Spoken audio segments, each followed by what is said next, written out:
that contributes to it. Ang pangalawa po ay ito po yung sinasabi natin environmental o road condition.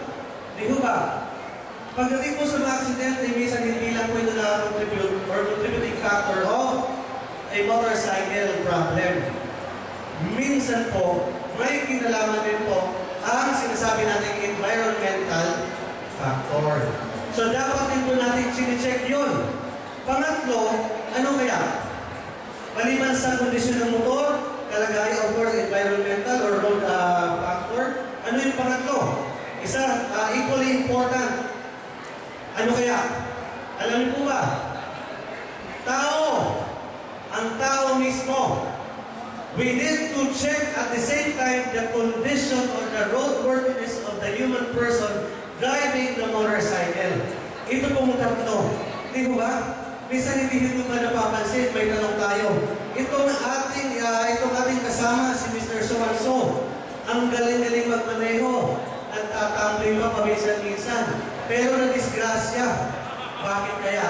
Kasi po, nung nakaraang gabi, bago siya pumiyahe, siya po ay ilasing. Kaya nung siya po ay nasa kalsada na, inaantok, yun po yung sinasabi natin, human factor. So, hindi lamang po yung kondisyon ng motor, kundi kondisyon ng tao at environmental factor. Next slide, please. Ito po yung mga kadalasang nangyayari pagdating po ng pag meron pong alinman sa tatlo ang cause. It could be environmental, it could be human, or kapabayaan sa motorsiklo mismo. Yan po mismo yung nangyayari. Next. Next. Sige lang po. Okay lang po. Sige po.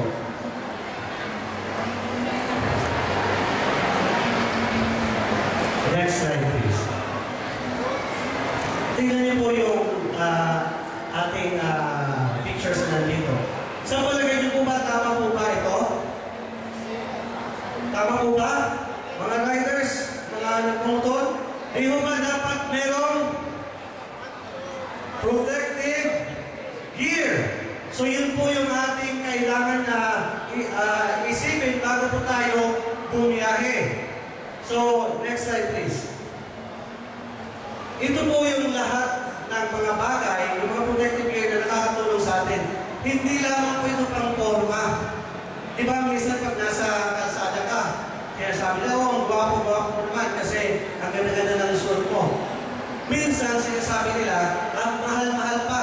Pero, sinasabi ko sa inyo, since hindi lamang po isa yung factor contributing accidents, kailangan din po natin itong mga protective gear. Kasi minsan, okay yung motor, okay yung tao, pero yung environment situation ay hindi okay, na-disgrasya ka. Kung wala ka dito, saan ang tungo mo? Sementeryo. Diba? Whereas kung meron ka dito, there is a chance for you to live. Ayan. Next slide, please.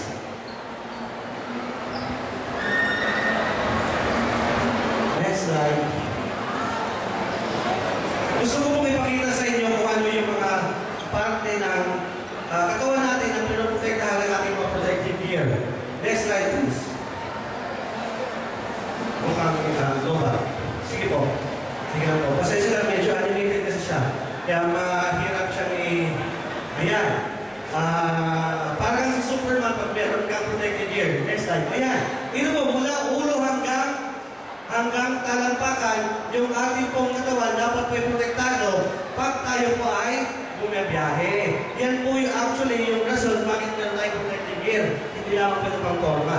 Next slide. Ito po ang rason kung bakit meron tayong helmet. Of course, pag namatong ang ulo mo, pag wala kang helmet, knockdown, patay ka. Next po, pwede natin itong i-follow. Next slide. Sige lang po.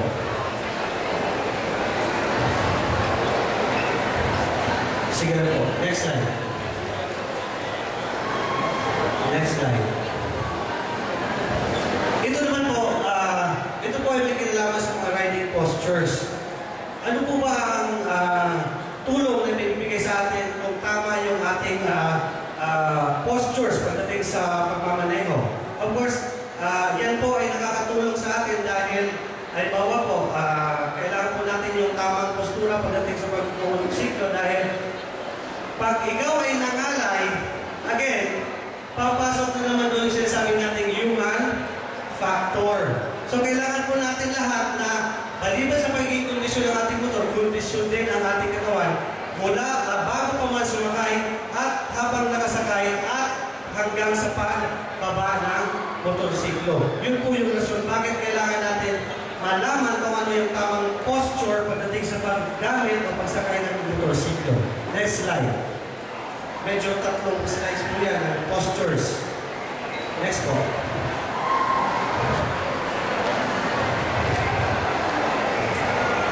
Ito naman, kanina, in-explain sa atin ang kahalagahan ng braking. Yung pag-brake ng motor. Di ba kadalasan naman sa atin, laging city driving? Minsan akala natin yung ating mga motor ay Superman din. Na maski siguro at 100 kilometers per hour, ay kala niyong pahintuin ng 20 meters lang. Di ba? Tama po ba? Minsan kadalasan, lalo na pag nasa highway ka, singit dito, singit doon, and then maski yung distansya niya ay napaka-iksi lang doon sa unahang sasakyan, wala siyang pakialam, kaya niya, ang akala niya, kaya niya pahintuin yung motor niya. Kung halimbawang mag-brake, yung kanyang nasa unahan. Pero, base po sa pag-aaral, meron po itong certain distance wherein effective yung ating braking.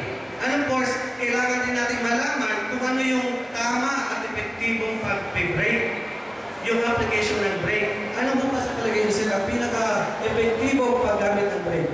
Is it front, rear, or combination of both? Yung rear ang pag malayo pa, ang front pa ka rin malapit na para mas malakas naman. Okay. So, ang sabi, front brake, mas effective pag malapit na, pag malayo, rear brake. Tama ko ba yun? Yes, sir. Sabay sir, both and front. Thank you very much. Ang tama po doon ay dapat po sabay siyang i-apply yung front and rear brake. Bakit po? Pag ang ginamit ko lang ay rear brake, mahina po ang kanyang kapit. Bakit? Di ba meron tayo sinasabing surface tension? Pag front brake lang ang in-apply nyo at nagkaroon ng lock, sa palagay nyo ba, anong mangyayari sa inyo? Instant Superman. Bakit? Napaka-epektibo ng front brake, kaya lang napaka-delikado. When you apply front brake, especially when it comes to danger situation, might as well pwede kang lumipad o pwede kang ma-RIP. Pero pag, ito kasi yung maling connotation natin pagdating sa braking. Ang sabi nila, pag i-apply mo both front and rear brake, baka pag-slide or pero sinasabi ko po sa inyo, ito po ay pinag-aralan, tamang paggamit ng brake is both rear and front brake. Yun po. Next slide.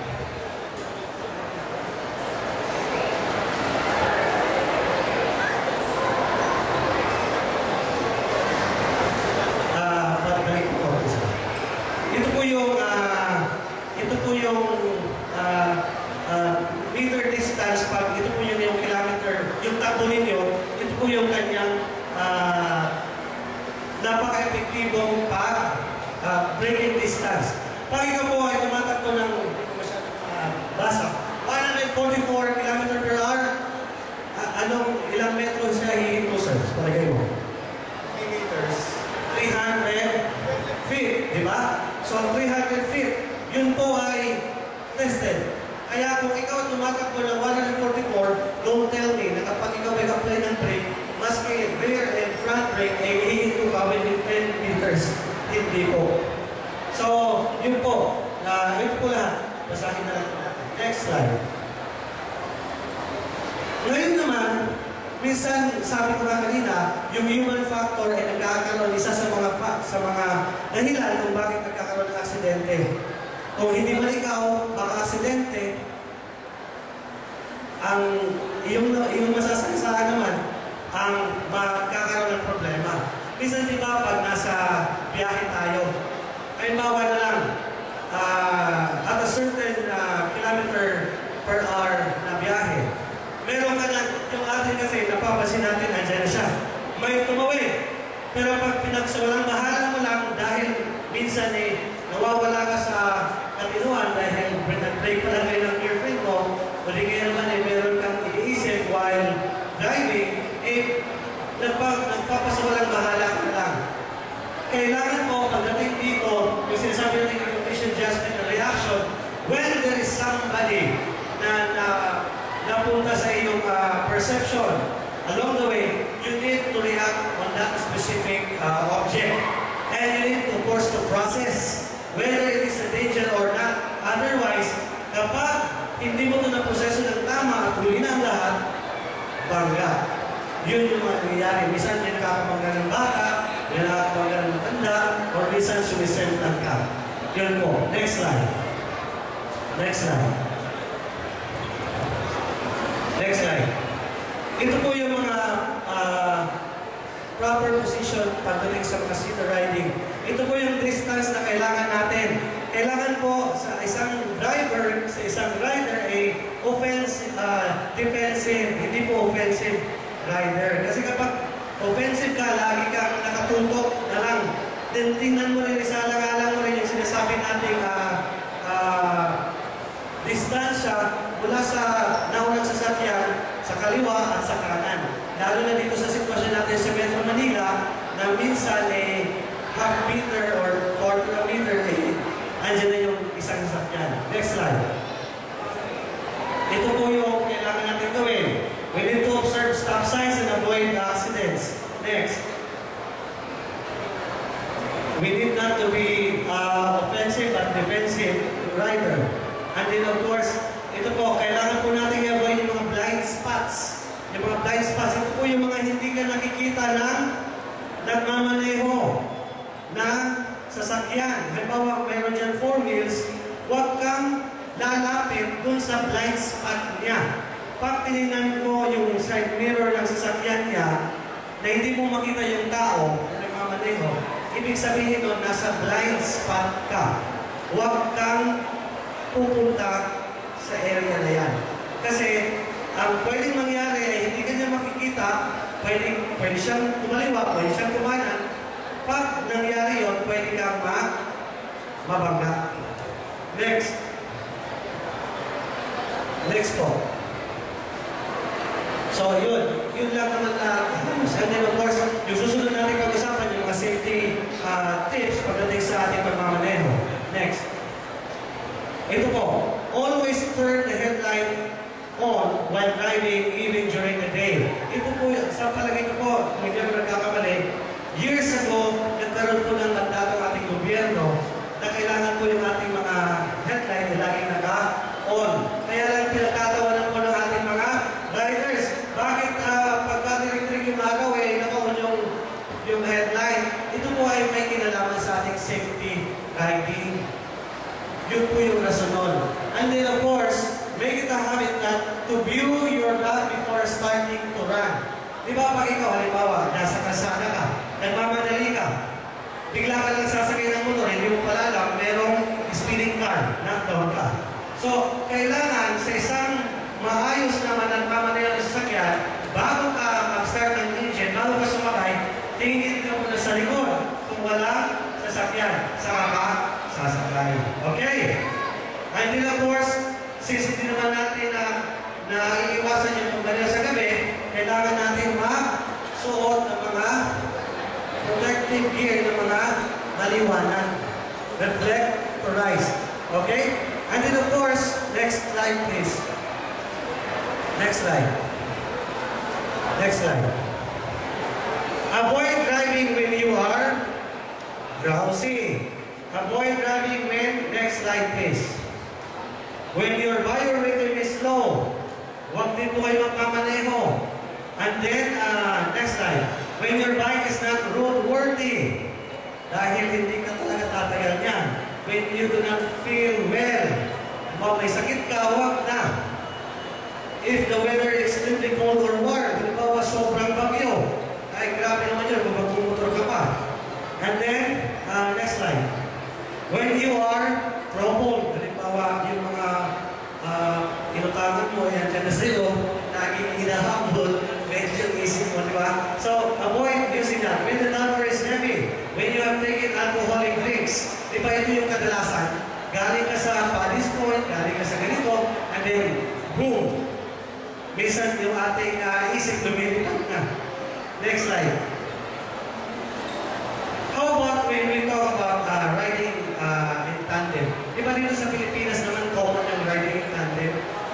Kasi yung dito sa Pilipinas, sa sitwasyon natin, yung motorsiklo is actually everybody's motorcycle. Sa ibang bansa, yung motorsiklo ay leisure lang, for leisure. Sa atin, multi-purpose. Isa for business, isa naman ginagawa lang pang pamilya, which is dapat. So, kaya lang, bago yun, kailangan natin isalang-alang itong mga bagay nito. Previous slide, please. Passenger must behave as one unit with the driver. Kailangan po, yung inyong pong angkas, ay inyong pong sasabihan na huwag po siyang maging parang kaiba doon sa motorsiklo. Diba? May isang po ba nakaranas na kayo na yung angkas nyo, ang likot-likot, yung motor pakaliwa siya naman pakanan, ang hirap di ba yung maneho? Kailangan tayong sakay o nagmamaneho ay mag-asawa doon sa galaw ng motorsiklo para po maiwasan yung disgrasya. Next slide. Next slide. Next slide, please. Hindi masyadong makita. Next slide. Sige po.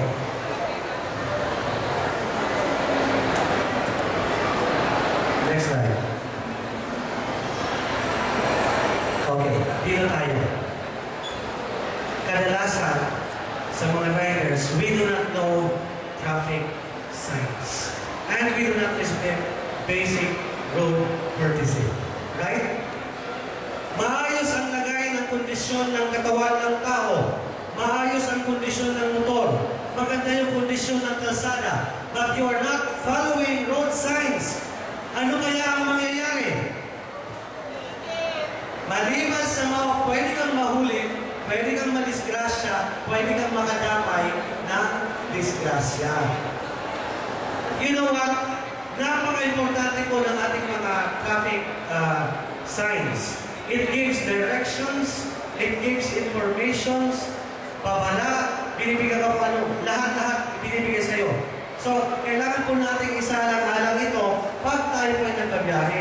Pag ito po, pag sinabing ito po yung sign, ano pong ibig sabihin nun? No. Pero sa Pilipinas, pag meron ganyan, mas lalo kumakaliwa. Diba? Bawal mga liwa. Ayos. So, kailangan natin sundin ang batas trapiko para po sa maayos na kondisyon ng ating pagmumotor. Next slide. Next slide. Dahil alam niyo po, pag hindi po natin sinunod yung lahat ng ito, gano'n man tayo kaayos, gano'n man kabuti yung motor, gano'n man kaganda yung environment, at saka yung environment pala, napaka-importante nito. Huwag kayong magpakampante. Minsan ito yung nagiging common cause ng aksidente. Halimbawa, sabi ng isang rider, kanina, kakadaan ko lang dyan. Kaya kampante ako. Pagbalik ko, gano'n din ako kabilis kasi kanina wala namang problema dyan. Pero nung bumalik siya, meron na palang, meron na problema kasi merong oil leakage. So, ang nangyari sa kanya, RIP. So, pagdating po sa environment, huwag po kayo magpakampante. Pag kayo po ay nasa isang lugar, lagi niyo pong iintindihin na pagbalik niyo ay hindi na siya kaparehas ng kanina. Okay? So, ito, diretso na po. Doon po tayo sa may bandang dulo pagdating sa kapag hindi niyo po ginawa ng tama, road safety, ang mangyayari po sa atin ay ganito. Sige po, doon po sa warning.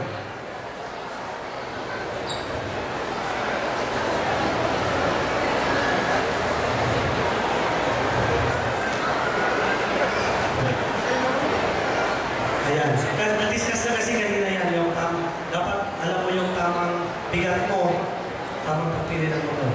Pag wala kayong protective gear, pag hindi kayo sumusunod sa tamang road safety instruction, ito po ang pwedeng mangyari sa ating lahat. Tingnan niyo po.